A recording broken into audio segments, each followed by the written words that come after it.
една игра, за да се релаксираме малко. Моето име е Елена. На која буква започнува моето име? Е. Так. Ајде сега јас ќе измислам една придавка што започнува на моето име. На почетната буква на моето име. Елегантна. Може ли така? Ана, амбициозна. Така. Може ли? Марија, мила. Чаршијата во Скопје. Така. Тоа е последната слика од првиот ред. Ја најдовте ли? Да.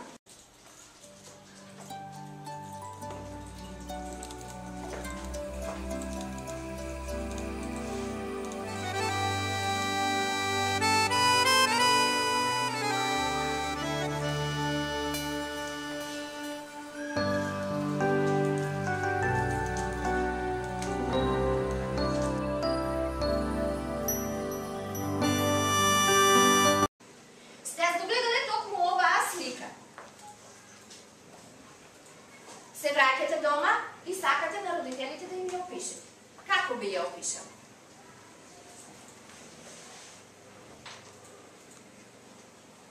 Ана? Би ја опишала со многу куќи, со многу луѓе облечени во народни носи. Ја би ја опишала со високи планини, со многу куќи, со многу луѓе кои се во народни носи, како купуваат. Сега ќе спроведеме бура на идеи од зборови со кои што најдобро би ја опишале оваа слика. Јас ќе запишувам на таблата, а она што јас ќе го напишам, вие ќе имате за задача, значи да го запишете на вашите компјутери.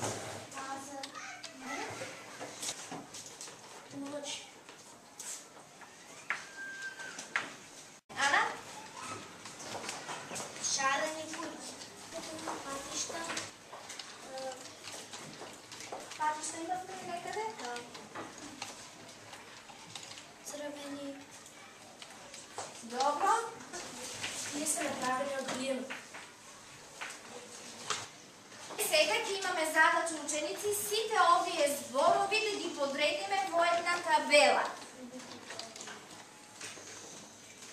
Табелата ќе треба вие самите да ја направите и на неа да запишете именки, глаголи и придавки. И секој од запишаните зборови да ги сместите на местата каде што одговараат.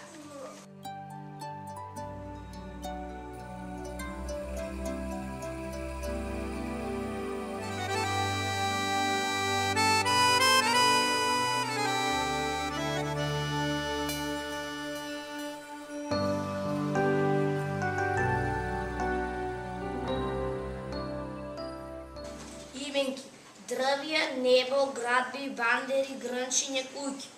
Придавки: народни, сино, глинести, црвени, шарени. Глаголи: одмараат, разговараат, купуваат, продаваат, одат. Така. Именки: планини, куќи, патишта, грнчиња, продавачи, пазар, небо, дрвја, луѓе, град. Глаголи: разговараат, одмараат, минуваат, продаваат. Придавки: сино, народни, црвени, стари. Именки: планини, патишта, народ, куќи, носии, купувачи, небо, дрвја, пазар.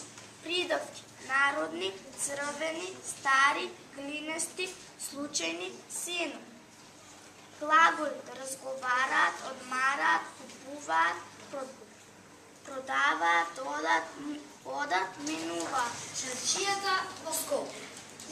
Во убавата стара чаршија се кријат многу изненадувања, многу минати време. Во таа чаршија чинише собрана сета македонска историја. Се сеќавам на приказните од дедо ми за убавите млади македонски девојки и ертини од неговото време. Тие секогаш биле облечени во традиционалната македонска носа, со цвет боцнат во марама, рака под рака фатени, ја шетале старата чаршија. А ергените им дарувале топли насмех. Многу често Токму на тоа место се раѓала и вистинската љубов. Токму таму и дедо ми е запознал мојата баба.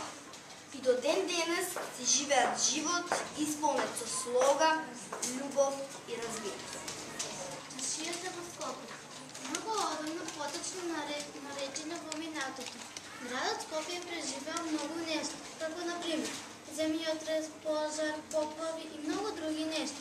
Старата скопска чаршија изобилува со стари градби од минатото.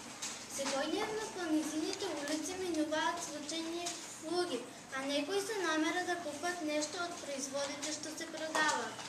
Луѓето облечени во стари народни носи и покрај тоа што имаат работа, сепак многи од време да поразговараат со пријателите. Така луѓето во скопската чаршија си го поминуваат времето. Марија и Кире живееа во Скопје. Тие секојдневно се шетаа со татко им покрај кеот на Вардар. Еден ден Марија праша: "Тато, денес во училиштето учевме за нашиот град. Ми споменак за нешто како стара скопска чаршија да не е?" И помогна татко им. "Да," рече Марија, "така е." Застана и малку се замисли. "Тато, а каде е тоа?" праша таа. Татко им се насмевна и рече дека сега ќе видат. По неколку одења Марија и Кире забележија стара градба и луѓе облечени во стари народни облеки и луѓе кои пееа песни македонски. На Марија и Кире им беше јасно дека тие се наоѓаат во старата чаршија.